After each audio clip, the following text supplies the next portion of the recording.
بسم اللہ الرحمن الرحیم، میرے چینل پہ خوش آمدید۔ آج ہم بات کریں گے new classical school of thought, جنہوں نے اکنامکس کی تعریف پیش کی۔ اس میں ہے ڈاکٹر الفریڈ مارشل۔ اس سے پہلے جو میں نے ویڈیو کی ہے اس میں ڈاکٹر الفریڈ مارشل ان کی زندگی کے بارے میں اور ان کے اکنامکس میں کاموں کے بارے میں ڈسکس کیا۔ آج نیو کلاسیکل کی پیش کردہ تعریف پہ بات کرتے ہیں۔ Dr. Alfred Marshall was born 26 July 1842 in United Kingdom. He was died 13 July 1924 in Cambridge. In 1890, Alfred Marshall wrote a book, Principles of Economics. In this book, he gave a new definition of economics to clear the doubt from the minds of the people about economics. His definition is study of mankind in the ordinary business of life. It inquires how he gets his income and how he uses it. It examines that part of individual and social action which is most closely connected with the attainment and with the use of material requisites of well-being. It is on the one side a study of wealth, and on the other and more important side is a part of the study of man. معاشیات میں انسان کے ان اعمال کا مطالعہ کیا جاتا ہے جن کا زندگی کے روزمرہ کے معاملات سے تعلق ہوتا ہے۔ اس میں انسان کی انفرادی اور اجتماعی کوششوں کے اس حصے کا بھی جائزہ لیا جاتا ہے جس کا اس بات سے گہرا تعلق ہے کہ انسان خوشحال زندگی کے مادی لوازمات کیوں کر حاصل کرتا ہے اور انہیں کس طرح خرچ کرتا ہے۔ پس ایک طرف یہ دولت کا علم ہے تو دوسری طرف خود انسانی زندگی کا ایک پہلو بھی۔ اس تعریف کے جو مین پوائنٹس ہیں: number 1، study of ordinary business of life, عام روزمرہ کی زندگی کا مطالعہ جس میں امیر بھی شامل ہیں، غریب بھی شامل ہیں، لوگ سارا دن کیا کرتے ہیں، کس طرح سے محنت کرتے ہیں، آمدنیاں کماتے ہیں اور کس طرح انہیں خرچ کرتے ہیں۔ Number 2، economics studies to analyze the causes of material prosperity of individual and nation. انفرادی اور اجتماعی طور پر اکنامکس میں مطالعہ کیا جاتا ہے کہ مادی معاشی فلاح کے لیے لوگ کس طرح سے کوششیں کرتے ہیں۔ معاشی فلاح کا وہ لفظ بہت زیادہ استعمال ہو رہا ہے۔ مادی معاشی فلاح سے مراد ہے کہ اپنی ضروریات زندگی کس طرح پوری کرتے ہیں، تسکین کس طرح سے کرتے ہیں، انفرادی طور پہ بھی اور اجتماعی طور پہ بھی۔ According to Marshall, attainment and use of wealth is not an object of economics. Wealth is a mean to achieve an objective which is welfare of the society. Marshall کہتا ہے کہ اکنامکس میں کا مقصد، معاشیات کو بیان کرنے کا مقصد صرف دولت نہیں ہے بلکہ دولت سے مراد معاشرے کی فلاح و بہبود ہے، کہ انسان کے تمام تر ان معاشی ضروریات کو پورا کیا جائے جس سے انسان کی بنیادی ضرورتیں پوری ہوں اور انہیں تسکین ملے۔ صرف پیسے اکٹھے کرنا اکنامکس کا مقصد نہیں ہے۔ مارشل کی تعریف کی جو خوبیاں ہیں: number 1، study of daily life, روز کی زندگی کا مطالعہ۔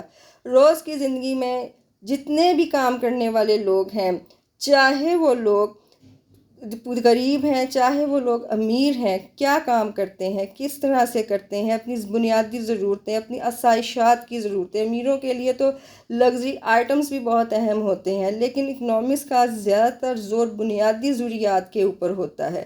کھل کے اس کا مطالعہ کیا جاتا ہے، عام روزمرہ کی زندگی کا، ان کا کھانا پینا، علاج اور معالجے کے لیے توگ و دو کرنا۔ سب سے پہلے جو ہے وہ اپنے بنیادی ضرورتیں کھانے پینے کی پوری کرنا۔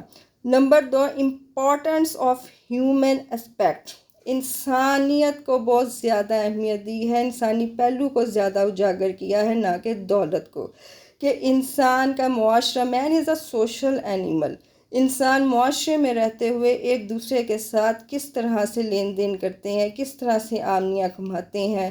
انسان کی اگر دیکھا جائے تو انسان پیدا انسان کے لیے ہوا ہے، انسانیت کو زیادہ امپورٹنس دی۔ اس کے بعد دوسری امپورٹنس جو ہے وہ مارشل نے مادی معاشی خوشحالی کو دی ہے۔ Study of social and individual life. Study of social individual life آپ کی انفرادی، آپ کی ذاتی زندگی، آپ نے کس طرح سے زندگی گزار رہے ہیں، کیا کما رہے ہیں، کیا کھا رہے ہیں، کس طرح سے معاشرے کے لوگ رہ رہے ہیں، یا عوام کا معیار زندگی بلند کرنے کے لیے مطلوبہ ذرائع کس طرح سے ممکن بنایا جا رہا ہے. تو انسانی بہبود کے، چاہے وہ انفرادی ہو یا اجتماعی نوعیت کی، اصل مقصد معاشرے کو خوشحال اور ترقی دینا ہے. نیکسٹ ہے ایریڈیکیٹڈ مسکنسیپشن، غلط فہمی کا ازالہ. غلط فہمی کیا تھی؟ سب سے بڑی غلط فہمی تھی کہ اسمتھ نے کہا تھا کہ economics is the science of wealth, کہ معاشیات دولت کا علم ہے، اور اس چیز کو بہت زیادہ کرٹیسائز کیا گیا. میں نے اسمتھ پہ پورا ایک لیکچر کیا جس میں کہا گیا کہ یہ جشتانی علم ہے، یہ بگ فلاسفی ہے، یہ دال روٹی کا علم ہے، یہ صرف دولت اکٹھا کرنے کا علم ہے. لیکن آپ نے اس غلط فہمی کا ازالہ کیا کہ اکنامکس کا مقصد، یہ ایم ہے ہی نہیں کہ دولت کو اکٹھا کیا جائے، بلکہ اصل مقصد آمدنی کو اکٹھی کر کے لوگوں کی فلاح و بہبود پہ خرچ کیا جائے. اصل اکنامکس کا مقصد ہی یہ ہے. Concept of economic planning and development, اگر دیکھا جائے تو مارشل کی تعریف کی یہ بہت بڑی خوبی ہے. معاشی منصوبہ بندی کا تصور اجاگر کیا ہے. دیکھیں جی، جب بھی کسی معاشرے کی فلاح و بہبود کے لیے کام کیا جائے گا، منصوبہ بندی کی جائے گی. ہر سال حکومتیں منصوبہ بندی کرتی ہیں. یہ مختلف ٹرمز کے منصوبے ہوتے ہیں. شارٹ ٹرم کا ہوتا ہے، یہ 6 سے 7 ماہ کا یا 1 سال کا ہوتا ہے. اس کے بعد درمیانی مدت کا منصوبہ بنایا جاتا ہے، 5 سے 10 سال کا، 15 زیادہ سے زیادہ 15 سال تک کا. اس کے بعد جو ہے وہ لمبے منصوبے، لانگ ٹرم منصوبہ بندی کی جاتی ہے. اس میں بجلی کے پروگرام شامل ہوتے ہیں. یہ 20 سے 25 سال پہ مشتمل ہوتے ہیں. یہ تمام تر بڑے منصوبے جس میں پول، ڈیم، سڑکیں، ریلیں تعمیر کرنا لوگوں کی فلاح و بہبود کے لیے کی جاتی ہیں، اور مارشل کی تعریف نے اس چیز کو بہت زیادہ تقویت دی ہے. کرٹیسزم، اتنی تعریف کے باوجود، اتنی اچھی تعریف دینے کے باوجود انسانیت کے تصور کو اجاگر کیا، فلاح و بہبود کو اجاگر کیا، لیکن کرٹیسزم کرنے والوں نے اس پہ بہت زیادہ تنقید کی. اس میں سب سے زیادہ تنقید کرنے والے پروفیسر رابنس ہیں. Professor Robbins has strongly criticized this definition on the following points. Number 1, limited scope. limited scope تو ہے. دیکھیں، اس تعریف کا ایک بہت بڑا جو ہے وہ نفی کا پوائنٹ یہ ہے، نیگیٹو پوائنٹ یہ ہے کہ مارشل نے ان لوگوں کو تعریف میں شامل کیا ہے جو باقاعدہ جسمانی طور پہ کام کرتے نظر آتے ہیں، جس میں مزدور ہیں، جس میں بڑھئی ہیں، جس میں لوہار ہیں. لیکن ذہنی کاوش جو ڈاکٹر کرتا ہے، جو ٹیچر کرتا ہے، جو وکیل کرتا ہے، جو جج کرتا ہے، ان کو معاشیات میں کی طرف لے کے نہیں آئے.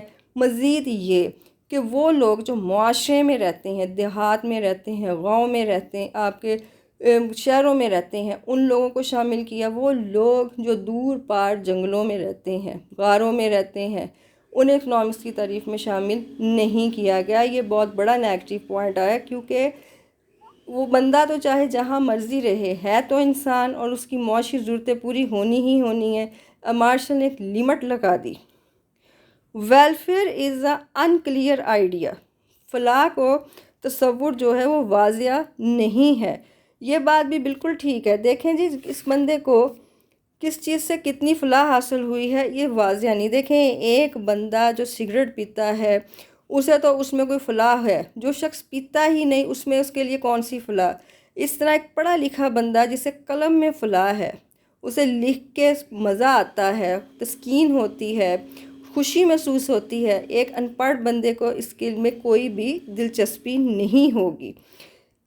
ویلفیئر از اممیئریبل، فلاح کو پیمائش نہیں کی جا سکتی. کیوں؟ دیکھیں جی، فلاح کا تعلق انسان کی ذہنی کیفیت سے ہے، اس لیے اس کی عددی صورت میں پیمائش ممکن نہیں. دیکھیں، ایک بندہ سیب کھاتا ہے، سیب کھا کے اسے کتنی فلاح ملی ہے. وہ ایک سے زیادہ بھی کھا سکتا ہے، ایک سے کم بھی کھا سکتا ہے، اسے ہم میئر نہیں کر سکتے.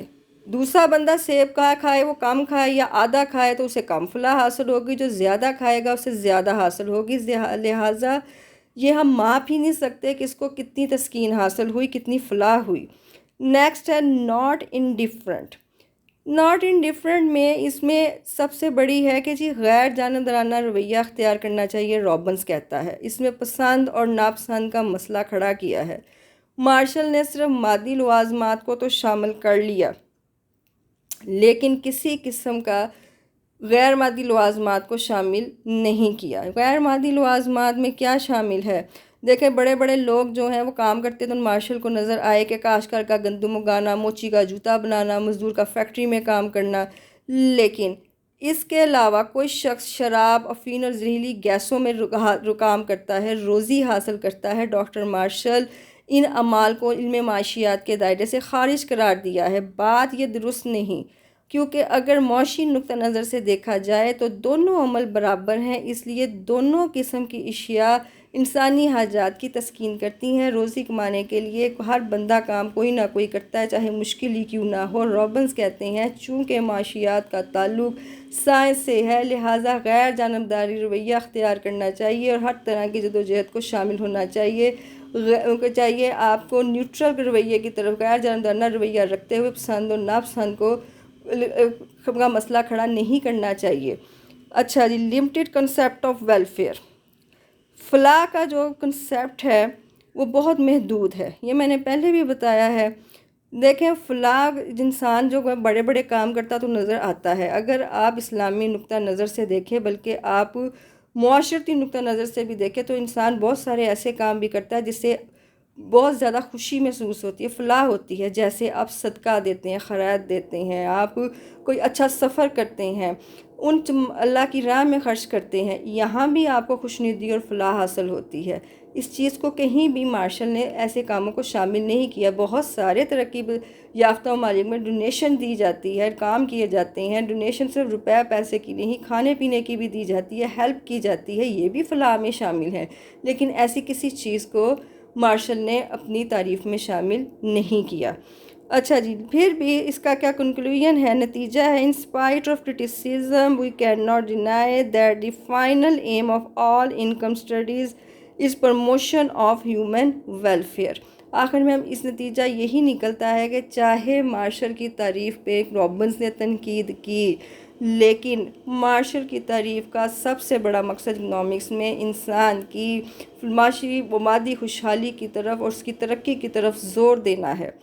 ان کو کس کس نے ان کو فالو کیا، ان کے پیروکار کون کون سے تھے؟ اس میں نمبر 1 تھے جی پیگو تھے، پیٹو تھے، جے بی کلارک تھے اور کینن تھے۔ ان سب کا ایک ہی بات تھی، کہنا کہ معاشیات مادی خوشحالی کا علم ہے۔ اگر آپ کو یہ لیکچر پسند آیا ہے تو آپ لائک کیجئے گا، شیئر کیجئے گا، کمنٹس میں اظہار کیجئے گا اور سبسکرائب کیجئے گا۔